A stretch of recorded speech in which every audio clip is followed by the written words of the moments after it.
बहुत सारे बच्चे मॉड गेम्स यूज करते हैं So many scams are happening online. and it directly bypasses the security. Coding is required but at some point. They can just clear your bank balance. Forensics में अगर मुझे investigation करना होगा, क्या hacking ही एक area है जहाँ पे वो साइबर सिक्योरिटी कर सकते हैं? मैं ये नहीं बोलूँगा कि हम लोग को डिपेंड रहना है टूल पे। जब तक मुझे काम करने को नहीं मिलेगा तब तक मेरे पास एक्सपीरियंस कहाँ से आएगा? हम लोग ट्रेस करने के लिए हम लोग पुलिस स्टेशन में जाते हैं और हम लोग अगर ट्रेन कर रहे हैं वो इंडेक्स फॉलो करेगा या नहीं। ये लोग अभी बहुत massively auto generated AI tools use कर रहे हैं या नेबर का वाईफाई भी हैक कर लो तो you will be imprison for 3 years. Frankly speaking, sky is the limit. Hello everyone and welcome to the Skills Matrix podcast series.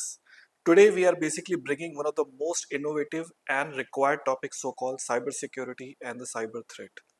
As you know it very well that in this today's world, no matter which age group you belong to, cybersecurity has become one of the most common threat for everybody. So how to fix that and how to handle that?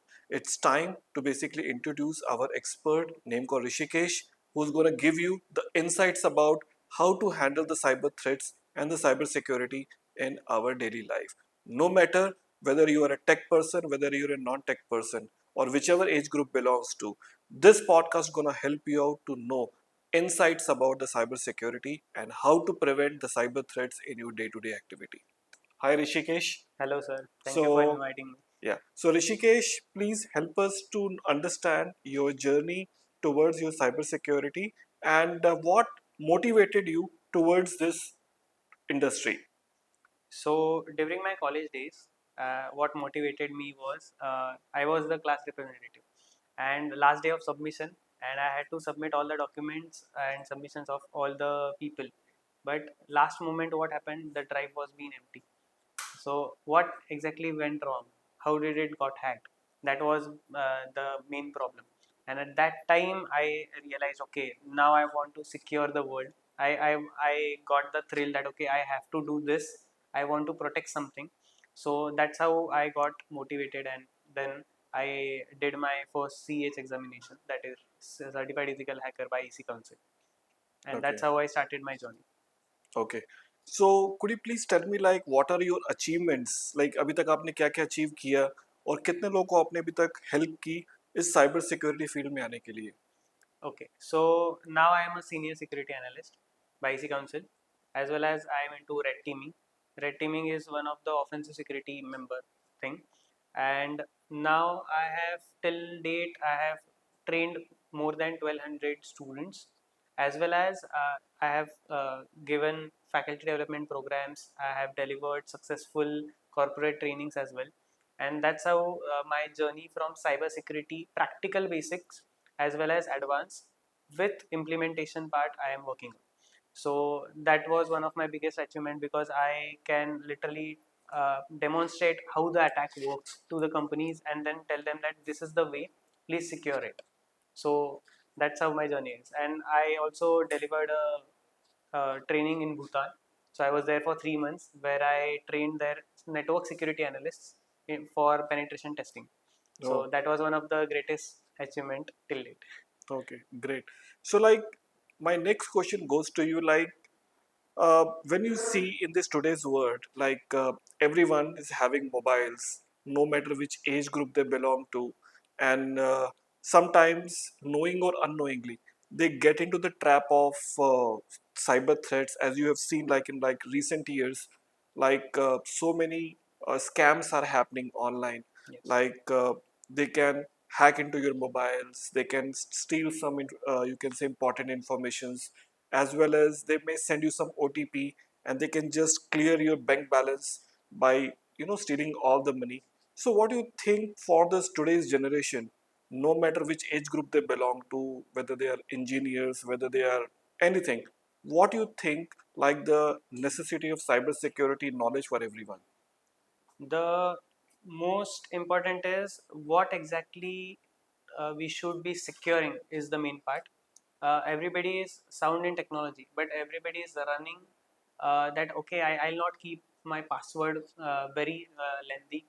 Then it might be a scenario that people are using brute force attack. that is one of the attack where I do some information gathering about a person, and then I try to run that dictionary attack where I will be converting that attack, or I will be trying some of the password uh, during the attack, and within, let's say, 5 minutes, 1 hour, I'll be trying all the combinations, and it directly bypasses the security. So social media is one of the target. Second is the mobile phone. Okay. Mobile phones are being targeted nowadays. People send APK files like for banks something, or some, you have to do this KYC. You have to install this application, otherwise your bank account will not work or something. Anything, the scenario is being created, and people are not aware about it. Still, I see a lot of people, they run away from the technology, but this is the most important thing nowadays. So people then get into the trap of, "Arey yaar, I got a phone from police," but really the phone police are calling him? No, it is not. That's why our cyber helpline nowadays, whenever we start calling in India, we get the ringtone that please be aware about it. Why? Because it has been done in massive amount now. Prior it was hardly like thousands or 2,000 attack, but now the scenario is increased. It's hardly in 9th 8th January, but still now the attack or the new vulnerabilities are more than 10,000. Oh, So that is the number that is increasing day by day. If we see the graph prior and now, it is like very big now. So okay. that is why I said that due to the AI part, massive amount of hacking is being done all over the world. Okay. अच्छा ऋषिकेश, अगर मैं आपसे पूछूं, जैसे एक cyber security आज के time पे एक बहुत ही कॉम्प्लिकेटेड टॉपिक है। हम्म, आज के टाइम पे अगर मैं किसी को साइबर सिक्योरिटी के बारे में कुछ बोलता हूं तो उसको कुछ समझ में नहीं आता कि अपना करियर कहाँ से शुरू करे।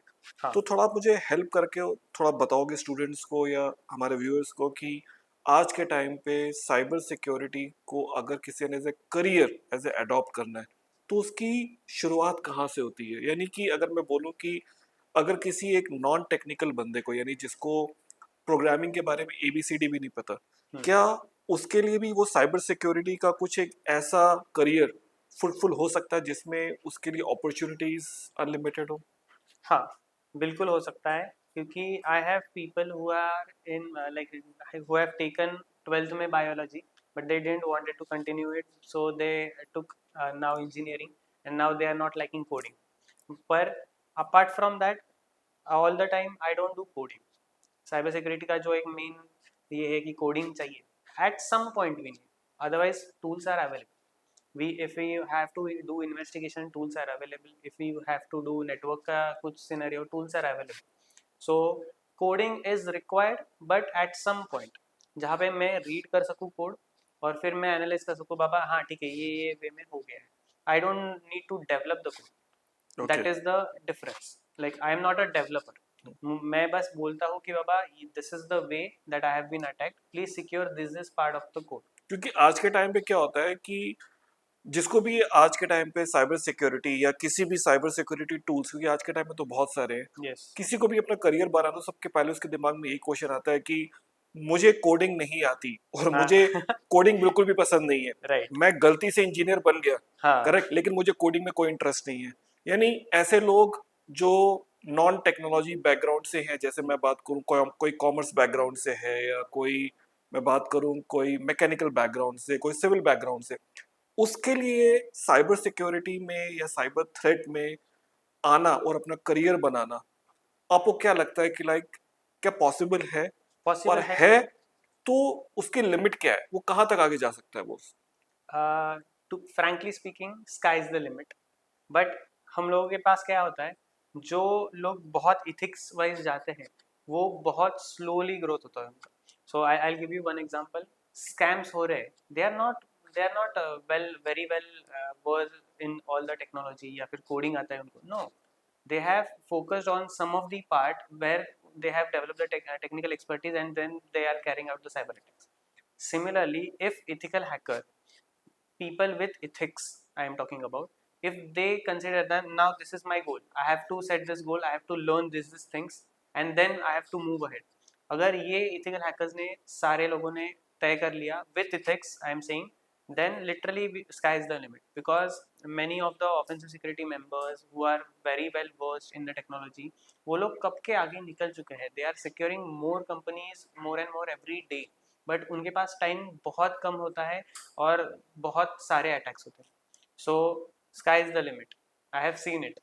ओके क्योंकि आज के टाइम पे कॉमन लोगों के पास ये है कि अगर मैं साइबर सिक्योरिटी एक्सपर्ट बना तो जाके सबसे पहले मैं हैकिंग करूंगा मैं जाके. हाँ. तो क्या हैकिंग ही एक एरिया है जहाँ पे वो साइबर सिक्योरिटी No, का कर no, सकते हैं, या no. आप थोड़ा हेल्प करोगे बताने के लिए हमारे व्यूअर्स को कि वो कौन कौन से एरियाज है जहाँ पे एक नॉन कोडर भी अपने आप को उस साइबर सिक्योरिटी का कुछ एक एक्सपर्ट बन के या साइबर थ्रेट में जितने भी ऑप्शंस है वो बन के he can just go and just earns in no limits. Okay. Uh, frankly speaking, coding is not the thing. So हम लोगों को क्या सीखना चाहिए कुछ बेसिक्स है. लिनक्स बेसिक्स, जहाँ पे हम लोगों को कमांड चलाने पड़ते हैं, कोड नहीं करना पड़ता. Second, networking. थर्ड, विंडोज के commands. I am not talking about GUI based Windows, I am talking about command line Windows. CMD हम लोग जो ओपन करते हैं, कमांड प्रॉम्प्ट, उसके रिलेटेड हम लोग को जानना बहुत जरूरी है. कौन सी फाइल कहाँ पे स्टोर होती है, सी ड्राइव में अगर स्टोर हो रही है, कौन सी DLL file is basically use for Windows का सारे बैकएंड के फाइल जो भी हम लोग डेवलप कर रहे हैं. मैं लिटरली जब भी सिखाता हूँ बच्चों को, मैं उनको बोलता हूँ कि तुम लोग जाके देखो वो DLL फाइल कौन सी है जहाँ से अपने i5 i3 वो जो कोर प्रोसेसर सिस्टम्स में के अबाउट अस में आता है, वो कहाँ पे आता है. मैं लिटरली उनको ये बताता हूँ. क्यों? जब हम लोगों को फाइल कहाँ पे कैसे स्टोर होती है पता चलेगा, फिर हम लोगों को पता चलेगा हम लोग को एडमिन एक्सेस कहाँ से मिल रहा है, हम लोग को पासवर्ड कहाँ से स्टोर कर रहे हैं. Then we can start thinking about how to secure those things, secure those files. That is one thing. So बहुत सारी डिफरेंट फील्ड्स है. So I give you one of the example जहाँ पे फॉरेंसिक्स है. Forensics में अगर मुझे investigation करना होगा तो फॉर दैट इन्वेस्टिगेशन मैं करूँगा investigation related to some router, related to some system या सर्वर, कंप्लीटली डिपेंड्स, या फिर मोबाइल या अपना सोशल मीडिया अकाउंट. बहुत सारे डिफरेंट टाइप्स है. तो ये सारे इन्वेस्टिगेशन बहुत अलग अलग वे से कैरी आउट होते हैं. It is completely dependent on the tool based thing और on the expertise that we are carrying out. मैं ये नहीं बोलूँगा कि हम लोग को डिपेंड रहना है टूल पे, बट वो पर्टिकुलर टूल्स, वो पर्टिकुलर टेक्नोलॉजी हम लोग को आनी चाहिए. Okay, Rishikesh, let me ask one very, very common question which everybody is expecting. Like, what do you think? Like, is what is an average salary bracket after the person established their career in cybersecurity? So the average salary should start at least minimum for 4.5 lakh per Okay, year. But I would say if you are very well sound in technology and you are able to carry out all the analysis of all the cyber attacks, the salary should go at least more than 9 lakhs per year. This okay, is the average salary. If we are doing little bit of freelancing where we are carrying out the projects on like freelancing project basis, so I would say the roughly salary goes more than 15 lakh, more than. okay, It completely depends on the project to project basis. So okay, a normal penetration testing project ranges between 5 lakh to 20 lakh 1 month project. So that is the scenario. So we have only 15 days to carry out the analysis and give the report. okay. Let me ask one question. Like, how after doing certain courses in cybersecurity, means क्या लगता है आपको कि एक जिसने एक जावा का course किया है, जिसने एक C++ का कोर्स किया है, उसके करस्पॉन्डिंग किसी ने अगर साइबर सिक्योरिटी से रिलेटेड कुछ कोर्सेज करें तो आपको क्या लगता है कि लाइक उसकी जो सैलरी रेंज है वो कितनी वेरी करेगी उसकी? क्योंकि ये मैं इसलिए आपसे क्वेश्चन पूछ रहा हूँ क्योंकि आज के टाइम पे कोई भी अगर अपना करियर बनाना चाहता है तो उसके दिमाग में पहला क्वेश्चन आता है कि कितना इन्वेस्टमेंट होगा और कितना उसका रिटर्न होगा उसका. करेक्ट? तो उस पेज में अगर एक फ्रेशर जो एक जावा का कोर्स करके बाहर निकला है और एक जो साइबर सिक्योरिटी का कोर्स करके बाहर निकला है, आपको क्या लगता है कि उनकी सैलरी में क्या वेरिएशंस आएंगे? Drastic variation in cybersecurity increases by number of years. Okay, Very frankly speaking, if I am continuously learning something, then I will be able to identify that okay, I know this certain set of skill sets, so I will be able to carry out more analysis about it. Okay, So that is one thing.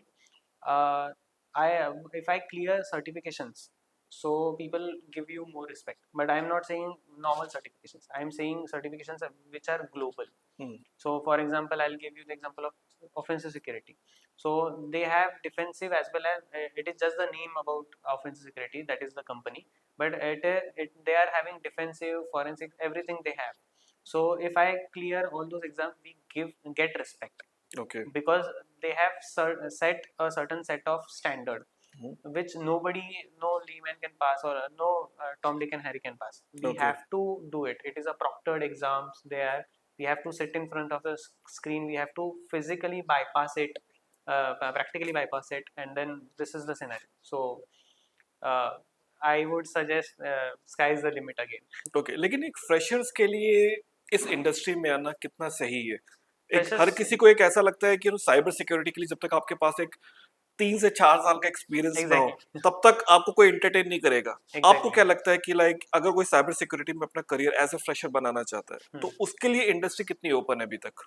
उसके लिए industry generally नहीं open है, क्योंकि two things, जितनी maturity cyber security के लिए चाहिए, because security is one of the critical thing. So उसके लिए फ्रेशर्स को whenever they start it, company cannot trust them, first thing, because obviously if any client's data is being handed over to a intern, it really does not make any sense, because पूरे legal cases हो सकते हैं उस company पे। तो correct. instead of that, the certifications will help. Level of maturity will only come at that point when they will have at least 1 or 2 years of experience. फिर company can trust, okay, this person is really having ethics, okay, then I can trust it. तो यहाँ पे मैं आपको थोड़ा पूछना चाहूंगा कि अब जैसे इसी का एक कंटिन्यूस काउंटर क्वेश्चन है यहाँ पे, हर कोई फ्रेशर यही बोलता है कि जब तक मुझे काम करने को नहीं मिलेगा तब तक हाँ। मेरे पास एक्सपीरियंस कहाँ से आएगा? तो क्या आप इस बात को बिलीव करते हो, जो कि मुझे खुद को भी बहुत ये हम्म, पसंद भी है, कि किसी भी स्टार्टअप को अगर आपने ज्वाइन किया जहाँ पे उनको लगता है कि they do not have that much budget to pay to the cyber security expert, क्या आपको लगता है कि लाइक एक फ्रेशर्स ने एक साइबर सिक्योरिटी का कुछ एक कोर्स करने के बाद अगर वो किसी छोटी कंपनी को अगर वो जाके ज्वाइन करता है जहाँ पे उसको एक प्रॉपर गाइडेंस जाके उसको एक मैच्योर किया जाता है, तो उस लेवल पे आपको क्या लगता है कि ये कितना डिसीजन सही है उस चीज को लेके?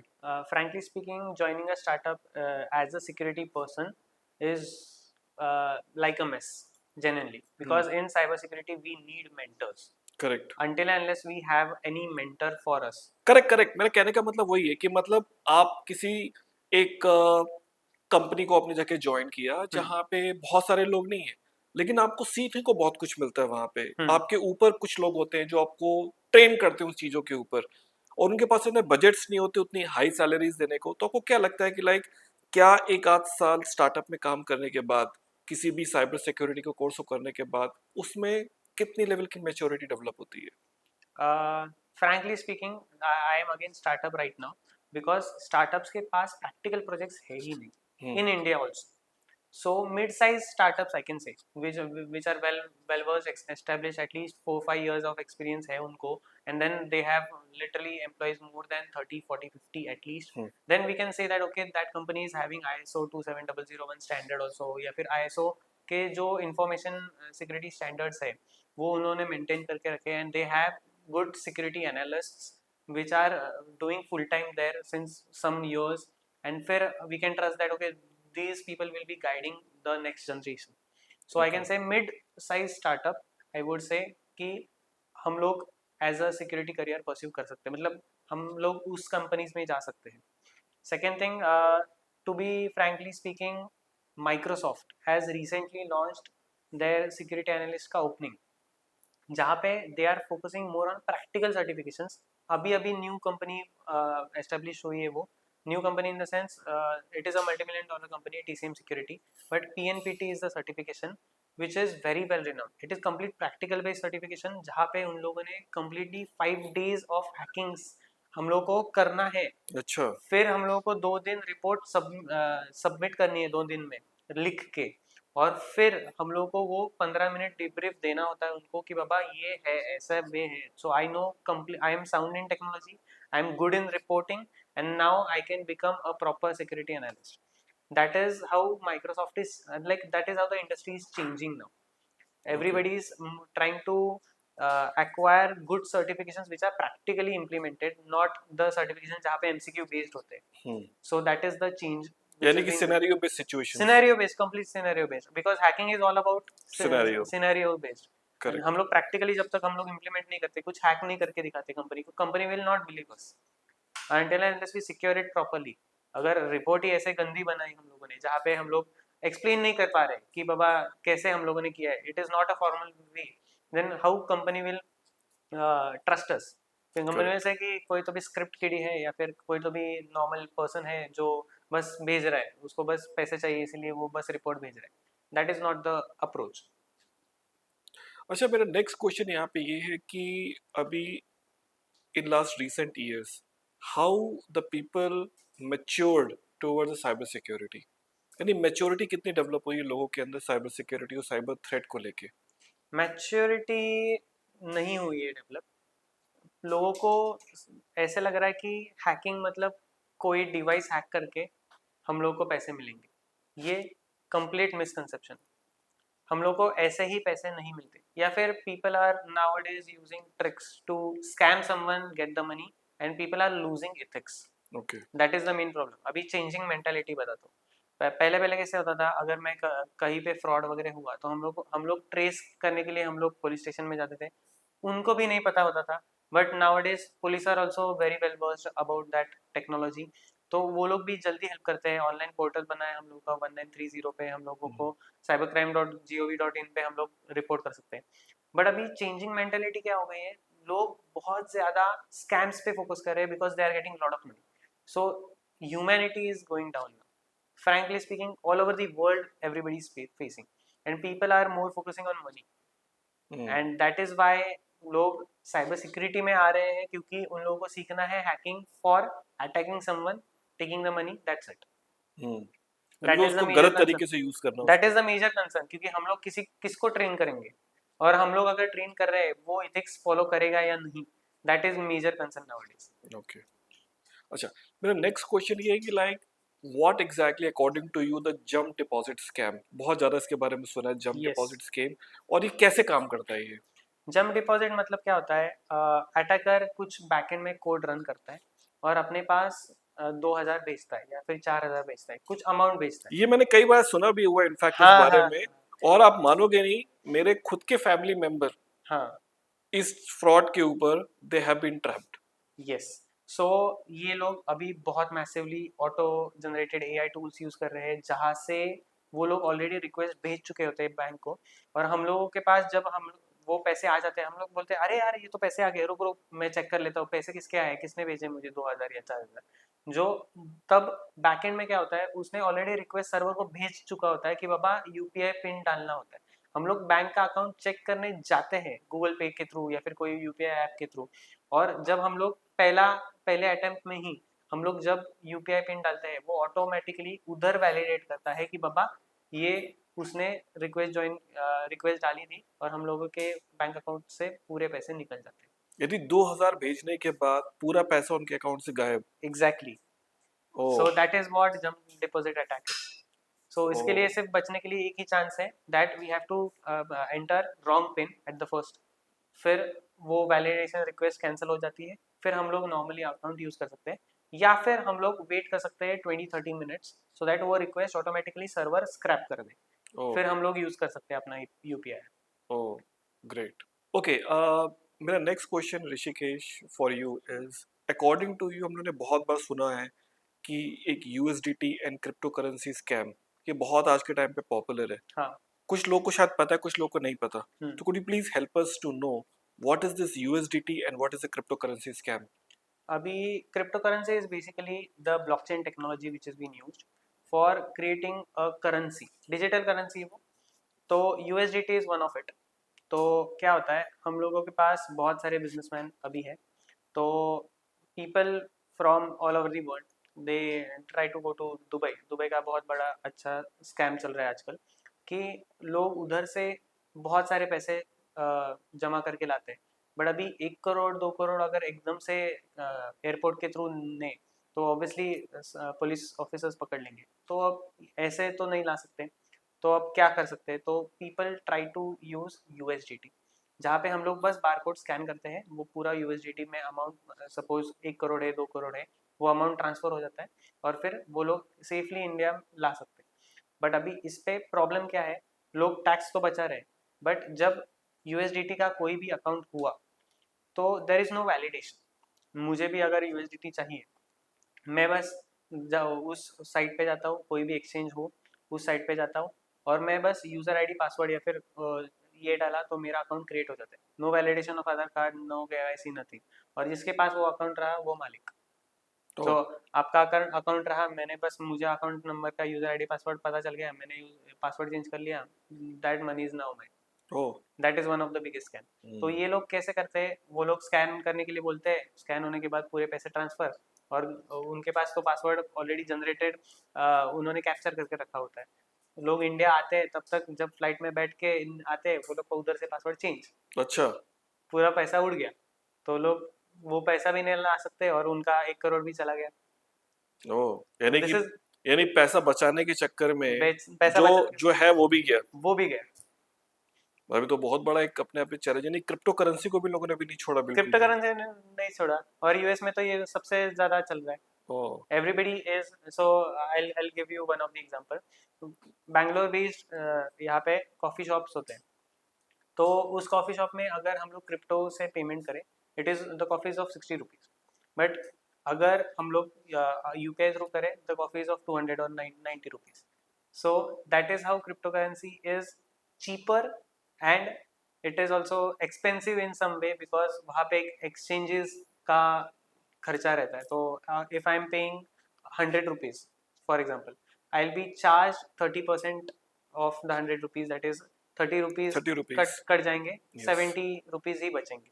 That is the main problem, क्योंकि हम लोग जब भी ट्रांसफर करते हैं हम लोग को ट्रांसफर फीस लगती है। तो अभी इंडियन गवर्नमेंट ने ऑब्वियसली हम लोग को 30% टैक्स रखा है, 30% उनका क्रिप्टो करेंसी के एक्सचेंज का टैग है, तो हम लोग के पास जेब में 40 रुपीज बचते हैं।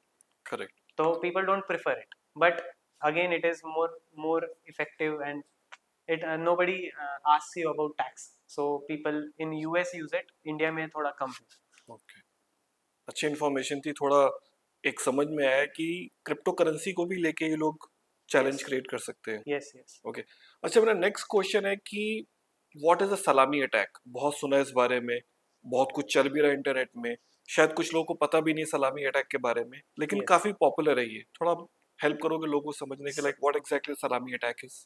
सलामी attack is taking in 3-4 stages. तो फर्स्ट स्टेज क्या रहती है, अटैकर हम लोग को एपीआई फाइल भेजता है, एपीके फाइल भेजता है। उस एपीके फाइल में हम लोग को थोड़ा आप हेल्प करोगे, एपीके फाइल क्या होती है? क्योंकि कुछ लोगों को शायद एपीके फाइल नहीं पता। एंड्रॉइड में एपीके फाइल होती है, हाँ। आईओएस में एपीके फाइल नहीं चलती है। आईओएस में उसके खुद के एप्लीकेशंस रहते हैं। यानी कि ये प्लेटफॉर्म डिपेंडेंट रहती है प्लेटफॉर्म फाइल। डिपेंडेंट है एंड्रॉइड में। हम्म तो ऑब्वियसली मेजॉरिटी यूजर्स एंड्रॉइड है, तो एपीके फाइल्स भेजते हैं जो मॉडिफाइड रहते हैं। अभी ये बहुत सारे बच्चे मॉड गेम्स यूज करते हैं, मॉडिफाइड गेम जहाँ पे अनलिमिटेड मनी होता है, तो फिर वो गेम्स में सब कुछ परचेस कर सकते हैं वगैरह, ये सब। तो using those applications people install it, और सलामी स्लाइसिंग में क्या होता है, वो लोग बैंक अकाउंट्स को टारगेट करते हैं। तो बैकएंड में हम लोग जब भी अपना मोबाइल एप्लीकेशन जब यूज करते हैं, तब अपने पास कंप्लीटली हम लोग उनको क्रेडेंशियल्स दे देते हैं, क्योंकि बैकएंड में ऑब्वियसली वो एप्लीकेशन चल रहा है जो मॉडिफाइड गेम है, वो अपना बच्चा खेल रहा है, और हम लोगों ने कभी तो भी थोड़ी देर पहले, 2 मिनट पहले, 5 मिनट पहले बैंक का ट्रांजेक्शन किया है। तो सलामी अटैक में क्या होता है, वो थोड़े पैसे ना after a certain period of time cut करते हैं, मतलब 1 रुपए 2 रुपए। हम लोग कभी भी बैंक को पूछने नहीं जाते, कोई भी हो, 1 रुपए 2 रुपए क्यों कटे। तो ये लोग ना मैसिवली एपीके फाइल्स सबको भेजते। सो अगर 50,000 लोगों को भेजा, उसमें से अगर 25,000 लोगों ने भी डाउनलोड कर लिया वो एपीके, मतलब उनके पास ऑलरेडी फोन में वो पूरा एस्टेब्लिश्ड है, और वो 25,000 एक एक 25-25 दिनों में भी, या फिर एक मंथ में फिर भी, तो बहुत ही ज्यादा अमाउंट हो गया। बहुत ज्यादा अमाउंट है। यानी अब हमारे सोच लो, लिए 1 रुपए ज्यादा मैटर नहीं करता। मैटर नहीं करेगा, बट वो लोग मैसिवली ये करें। दिस इज पेनी स्लाइसिंग, सलामी अटैक।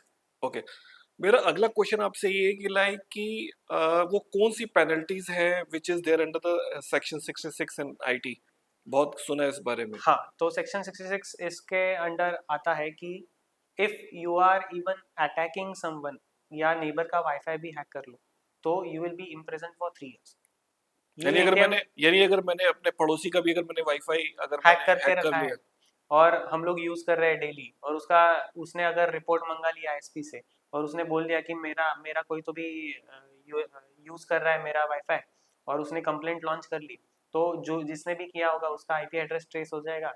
और ऑब्वियसली लोग तो ऐसे मतलब ट्रेस नहीं होता तो ऐसे कोई चीज़ नहीं होती, तो ऑब्वियसली वो लोग they might face legal issues and up to 10 lakh 10 to 5 lakh का फाइन भी बैठता है। तो बोथ वेज लोग फंस सकते हैं, बट ये इंडिया में बहुत हल्के में लेते हैं लोग, which correct. Is not very good. But एक बार अगर फंस गए तो फंस गए, वो उस दे अच्छा, विल बी मेरा चार्ज। क्वेश्चन यहाँ पे ये है कि compare to the other countries, India में साइबर सिक्योरिटी लॉज आपको क्या लगते हैं, कितने इम्प्रेसिव हैं, कितने स्ट्रांग हैं? अब तक तो नहीं थे, अब हम्म। तक तो नहीं थे, बट हम्म। ग्रेजुअली जैसे साइबर अटैक्स बढ़ गए हैं, people are taking it more seriously, lawyers are taking it more seriously. क्योंकि ऐसा कई बार होता है कि जहाँ पे कुछ लोग रिपोर्ट करते हैं इश्यूज, हम्म और बहुत से लोग हैं जो इश्यूज रिपोर्ट ही नहीं करते। हम्म करेक्ट, अभी हम लोग रिसेंटली भी देख रहे हैं कई लोग अभी साइबर ट्रैप में भी डिजिटल अरेस्ट हुए हैं। कुछ लोग हम्म तो ऐसे हुए जिन्होंने ओपन अप हुए, बाहर आके डिस्कशंस किया ताकि लोगों को समझ में आए कि हाँ ये प्रॉब्लम थी। लेकिन ऐसे बहुत से लोग हैं जिनको समझ में ही नहीं आता, but they are lost. Yes. तो अभी इन सब चीजों को लेके अभी तक इंडिया में अभी तक इस लॉज कितने स्ट्रिक्ट हुए हैं अभी, और क्या लगता है अभी कितने और स्ट्रिक्ट हो सकते हैं अभी? बहुत ज़्यादा हो गए हैं एंड बहुत ज़्यादा हो सकते हैं और भी, क्योंकि एक एक सिनेरियो बताता हूँ। I had one of my mutual friend जिसका जो डिजिटल अरेस्ट में फंस गया था, he literally lost 1 lakh, and after losing 1 lakh उसको समझा कि अरे यार मेरे पास कोई है नहीं, मैं किधर जाऊँ, हम्म। मेरे पास कोई कांटेक्ट नहीं। उसका उसका माइंडसेट था कि यार मैं पुलिस में जाऊँ तो किसको कांटेक्ट करूँ। तो मैंने बोला रुको, मैं एक कांटेक्ट नंबर देता हूँ, उधर जाओ। बट मैं ऐसे नहीं कि वो वही पुलिस ऑफिसर होगा, वो मे बी नहीं हो सकता है उधर। तो you just report it, go there, go to the police station, file an FIR, report it completely, और हम लोग देख लेते हैं। And this should be done within 3 days। अगर तुम लोग ज़्यादा टाइम वेस्ट करोगे तो वो लेयर वाइज वो पूरा मनी ट्रांसफर हो जाएगा और सीज नहीं होगा। तो उसने रिपोर्ट किया cybercrime.government.in 1930 पे, एफआईआर फाइल कर ली, और उसको after 3 days, with in 3 days उसने पुलिस से अपडेट्स मांगे कि बाबा क्या है क्या नहीं चल रहा है, and he got it. And fortunately on the third layer his money was freeze, but only 50,000, 49,000 to be specific. After that literally when the money was being freezed, उनको पता चला कि now they have to pay to the lawyer, क्योंकि seize हुआ money, वो जो होता है, until unless lawyer processes it in front of the court, the money will not be returned back to the user। ये उसको 5,000 और डालने पड़ेंगे, या फिर 3-4,000 तो मिनिमम लगते हैं उसमें, and then he can get back. But again lawyers एक अलग इशू हो जाता है कि lawyer will start asking money for 10,000 15,000, मतलब करेक्ट, बंदा एक कट ऑलरेडी अपना। ऑलरेडी गया है, उसमें भी उसको पे करना पड़ रहा है। तो this is the scenario in India right मुझे याद है कि हम लोगों के पास ये स्कैम्स के बारे में सबसे पहले इंफॉर्मेशन तब आई थी जब हम लोगों ने शायद, आपने भी शायद सुना होगा, there is a movie release called Jamtara. Now. हाँ वो एक ऐसी मूवी थी, मतलब जहाँ पे लोगों के सामने ये सब चीजें सामने होके आई कि मतलब हम में से कितने लोग हैं जो ऐसी चीजों में ऑलरेडी फंस चुके हैं। हम्म ठीक है, या हो सकता है कि आगे जाके फंसे। मतलब जिस टाइप से स्कैम हुए थे ओटीपी बनाने वाले, या कुछ एक फ्रॉड वैल्यूज आपको भेजने वाले मोबाइल पे जिसमें आपके मोबाइल से ऑटोमेटिकली कुछ पैसे कट जाते हैं। तो ये पहली बार ऐसे मैंने देखा कि किसी ने कुछ एक ऐसी इनोवेशंस करी ताकि लोगों के सामने वो आइडियाज क्रिएट हुए कि एक नॉर्मल यूजर के पास भी अगर एक फोन आता है बताने के लिए भी कि मैंने ओटीपी भेजा है, आप इस ओटीपी को चेक करके बताइए। तो आज के टाइम पे लोग थोड़ा भी स्ट्रिक्ट हो गए इस चीजों को लेके, अननोन कॉलों को वो जाके ओटीपी बताते नहीं है।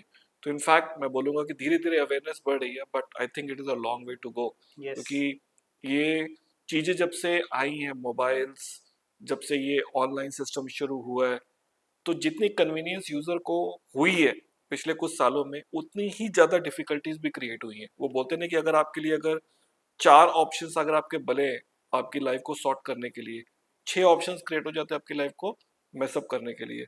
तो before I just wind up, I have a final question for you कि what you think for non-coders as well as those who are from IT background, आपको क्या लगता है कि उनके लिए साइबर सिक्योरिटी में स्टेप्स क्या हैं? क्या वो स्टेप्स हो सकते हैं जिसको लेके वो अपने करियर को आगे बढ़ा सकते हैं? Can you just help us in a rough idea कि वो स्टेप्स क्या हो सकते हैं, वो शुरुआत कहाँ से करें वो पहले अपनी?